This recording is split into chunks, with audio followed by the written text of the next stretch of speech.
सबसे पहले तो मुझे आप ये बताएं, आपको शुगर कितने सालों से है?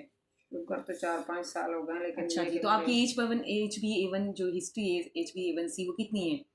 अराउंड वो तो कितनी है? 60 से, वो क्या नाम, शुगर की जो भी आपने टेस्ट करवाया रिसेंटली, उसकी जो HbA1c है वो कितनी आई है? जी, वो नॉर्मल होनी चाहिए आपकी, अराउंड लगभग 6 to 6 से कम होनी चाहिए आपकी, अप टू 6 मैक्सिमम।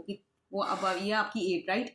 तो अब आपको जो है वो आप डाइट में क्या ले रही है मुझे बताएं, आपकी जो डाइट हिस्ट्री है 24 आवर्स में। से चेक करवाया तो उसने मेडिसिन दी है, यानी जो पहले जितने mg की टेबलेट ले रही थी जाडी या जो उन्होंने वो बढ़ा दी है, डोज बढ़ा दी है। मैं यानी आपसे पूछ रही हूँ आप डाइट में क्या ले रही है नाश्ते में डाइट सुबह? में तो जैसे कि आपने कहा कि आप फास्टिंग कर रही हैं, और जैसे आजकल माह रमजान है, तो आजकल का तो ये है ना कि शहरी में जो है एक रोटी हो गई, सालन हो गया, या जैसे एक एग वगैरह, या इस तरह ले इसका लेते मतलब है कि आप अपनी डाइट का बिल्कुल भी अच्छे हैं। से वो नहीं ख्याल करी। आपने सबसे पहले क्या करना है अपनी सहरी में, या तो है आप बग़ैर मलाई के, बग़ैर चीनी के आप जो है अपना दही लें घर का बना हुआ, ठीक है। और उस या फिर उसके अलावा जो है आप जौ का दलिया ले सकती हैं।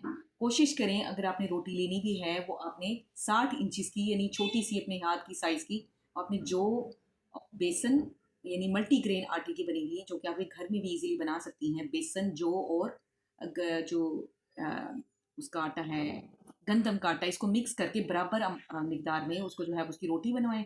और रोटी के साथ आपने जो है सालन सालन 2 से 3 चम्मच से ज़्यादा ना हो। क्यों? क्योंकि पानी के अलावा जो हर चीज़ होती है वो आपके पेट में जाके शुगर बन रही होती है सबसे पहले, ठीक है। उसके अलावा जैसे मैंने आपको कहा दही के, मैंने आपको चॉइस दिया, आपने फिर नाश्ता मोनोटनस एक तरह की डाइट कभी भी नहीं लेते डेली। आपने अपने डेली बेस पे अपनी डाइट को बदलना है।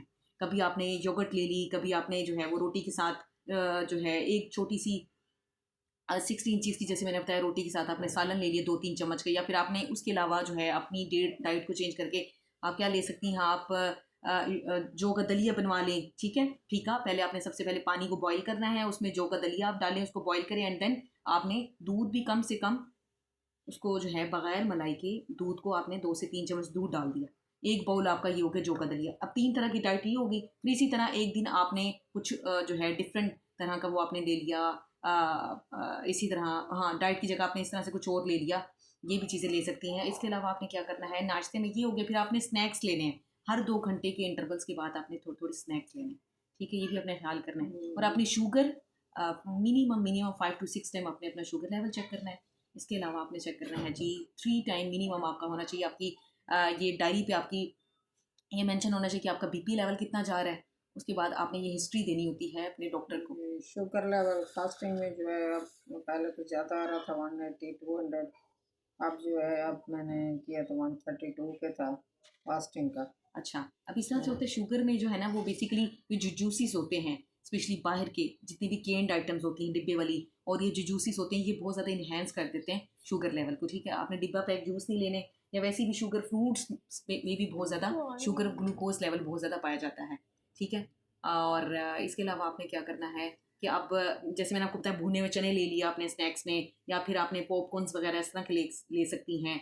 हर 2 घंटे के बाद आपने जैसे शुगर लेवल चेक किया, उसके बाद आपने जब देखा कि भी मेरी शुगर लेवल इतना है, कितना जा रहा है, फिर उसके बाद आपने थोड़ा सा अपने इस तरह से स्नैक एक मुट्ठी, या फिर वो कह लें कि नट्स हो गए, या फिर इस तरह से मैंने आपको बताया अपने चाट ले रही हैं, तो आपने कम से कम रखना है। भूख छोड़ के खाना है, अल्लाह के नबी की सुन्नत को भी साथ साथ फॉलो करना है, ठीक है। ये चीज़ें भी आपने साथ साथ फॉलो करनी है। और उसके बाद आपने ग्रीन टी को नहीं छोड़ना, एज यू टोल्ड मी कि भाई आपको जो है ऑलरेडी हार्ट पेशेंट, आपको स्टंट डले हुए हैं, तो आपने जो है ग्रीन टी का कम से कम जो है वो डेली बेस पे 1 कप सुबह और 1 कप शाम में। और कि जितनी भी बाहर की रेडीमेड आइटम्स हैं, जैसे कि आपको पता है अचार बिल्कुल नहीं लेना बहुत चल रहे थे जी जी, तो वो फिर बताया डॉक्टर ने ये कि सारी वजूहत हैं आपकी शुगर कंट्रोल में नहीं है। हाँ जी, ये इसके लिए विटामिन B12 ली जाती है, जो कि न्यूरॉन्स के लिए, नर्व्स के लिए बहुत ही अच्छी साबित होती है। और ये अगर आपको डॉक्टर ने रिकमेंड किया, it's well and good, you should take it must. और कैल्शियम की, विटामिन D की, और हार्ट के लिए जो है फिश की कैप्सूल 7 C's, ये भी आप ले सकती हैं दिन में एक बार, ठीक है। ये भी आपके लिए बहुत अच्छे हैं। तो आई थिंक आज के लिए इतना काफ़ी है, फिर बाद में नेक्स्ट करेंगे। दुआ में याद रखिए।